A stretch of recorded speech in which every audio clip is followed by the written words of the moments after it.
Hi everybody, and welcome back to With My Hands Homestead. So today was supposed to be a time-lapse vloggy style video documenting our new butchering shed. So if you have been following us at all, we, as in my husband and I, have been planning on doing this big DIY project of him building our own butchering shed. So what that is, we raise our own sheep and cows, and my husband is a big hunter kind of guy. So we do all of our own butchery and that kind of thing here. But with the cow is gigantic. He's the size of a cow. So what we have right now just is not, it won't fit him. He won't be able to hang right, because the whole thing is, after you kill the animal, you have to hang them up so that you can skin them and cut them down and do all of that kind of stuff. So we need something that can hold literally a cow. The setup that we have right now is just not big enough. And I don't know enough about that kind of stuff to explain it. So anyway, we finally bit the bullet and ordered all the supplies a couple weeks ago. Even though it's a DIY project, it was really expensive. Like, buying lumber is really expensive, and the new tools that we needed and all of that kind of stuff, it ended up being really expensive, much more than I had anticipated. But we knew going into growing our own beef that it was going to be an expense that we had to have. We had to have that infrastructure. So there you go.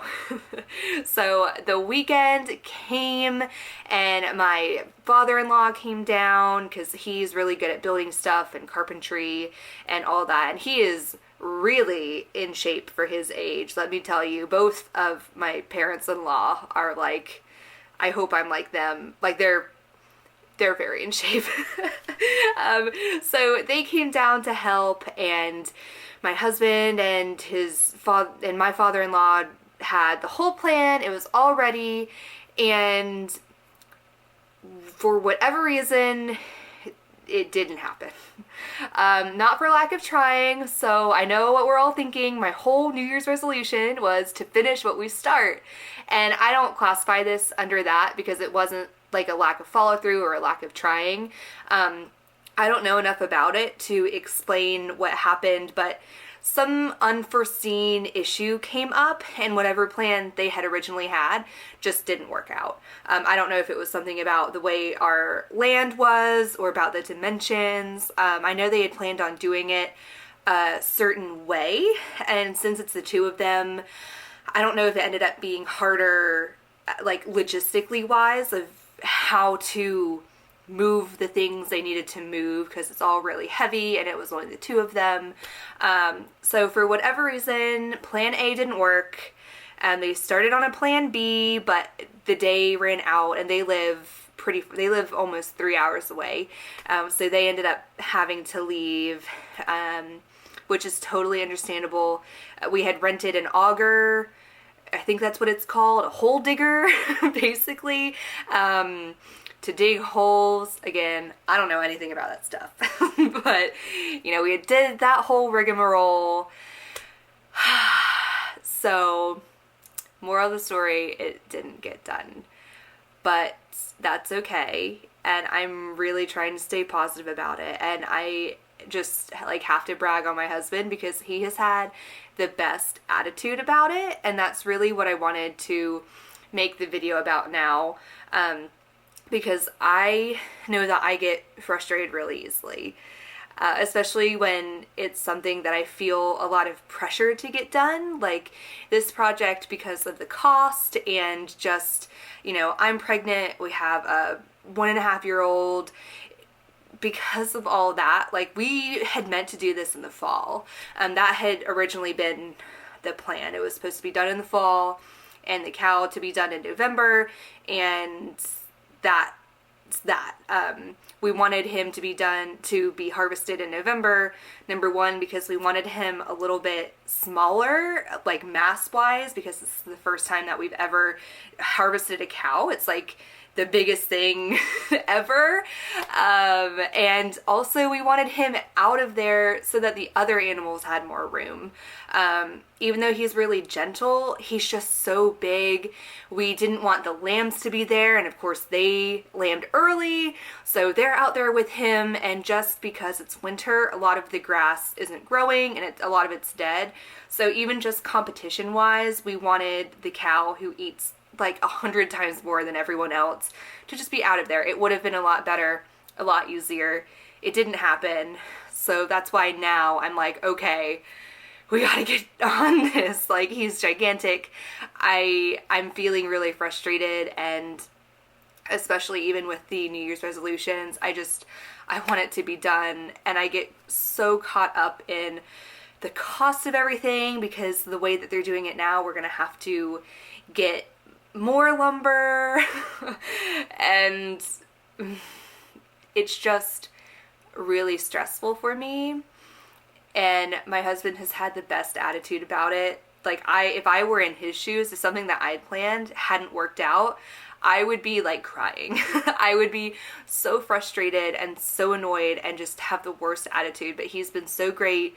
He never got super frustrated. It was never a big thing. It was just, okay, that didn't work. What's plan B? And I really want to be more like that. And I hope that you guys also have that attitude more than me. There's this picture motivational quote that I saw one time. I'll try and put it in here somewhere, but I think it says, I arm myself with coffee and the willingness to be wrong, or something like that. And it reminds me of that, because just because something doesn't work out, it's not a reflection on you or your abilities. You know, just because that didn't work out is no reflection on his abilities as, I don't even know what you would call it, a carpenter, a woodworker, a builder. It just didn't work out. You don't know what you don't know. So I just really want to encourage you guys, if you have ever been in a situation like this, or you will be in a situation like this, because if you want to homestead, you bet your butt that you're gonna run into issues. So whatever you are going through, you will figure it out. You'll figure it out. There's always a plan B. There is a infinity answers. There's always an answer, and you will figure it out. It'll work out in the end. If it's something that you think is important and you really think is worth your time and worth doing well, you'll be able to do it. Just because you hit a roadblock right now does not mean it can't happen. It does not mean that maybe what you have next will be even better. I'm hoping it's a blessing in disguise, and it will be much easier than they had originally planned, and it'll get done very soon, and it will be great. So whatever you're doing, I know it will be great. I think through all of this, the lesson that I learned is there's definitely a balance between being too optimistic and being too pessimistic. I definitely tend to be pessimistic, and my husband is much more optimistic. And I know he probably thought that there would be no issues and it would be a piece of cake. And I'm over here like, no, you probably won't be able to do it anyway, which is awful. And I don't really mean that, but as I always know something will go wrong. But also we didn't plan for the in-between as much. So my piece of advice is definitely give yourself buffer money. Plan for the unexpected. Like, have a budget and then be like, if something goes wrong, here's an extra $200 that we have to cover, the cost of the in-between. That I wish we had done, but we'll figure it out. We will figure it out, and you will figure it out, and it will all be good, and a year from now, it will be funny, because a year from now, it'll be completely done. Please, please let it be completely done a year from now. Oh my gosh.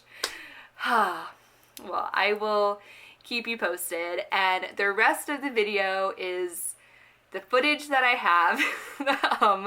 It's just, I find it funny a little bit. It is funny to me to watch their work. They work so hard. Like, they are really good at what they do, and I don't want this to be like a reflection on them at all. But it is funny just because it was I wanted it to be like a time lapse, so I wanted to like fast forward it, and just seeing them working so hard, knowing that it didn't work out. I have to laugh. So I hope you enjoy that, and I hope the next video doesn't have as many fails. Bye. The before. Okay, before we move on, I wanted to explain a little bit about what you are looking at.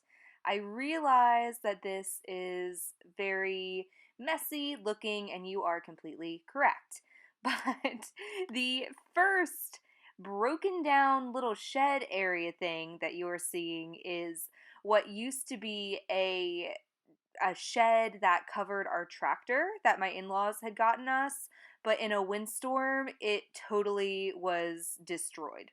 So the second thing that you are looking at, that is our neighbor's barn that they are building. So that's not on our property.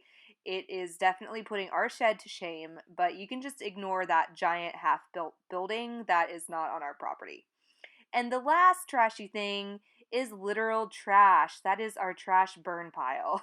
I say trash burn pile. It's not really trash burn. It's just cardboard boxes. We're really careful about that. You know, don't want to burn plastic and that kind of stuff. But we don't have trash pickup out here, so we burn our boxes.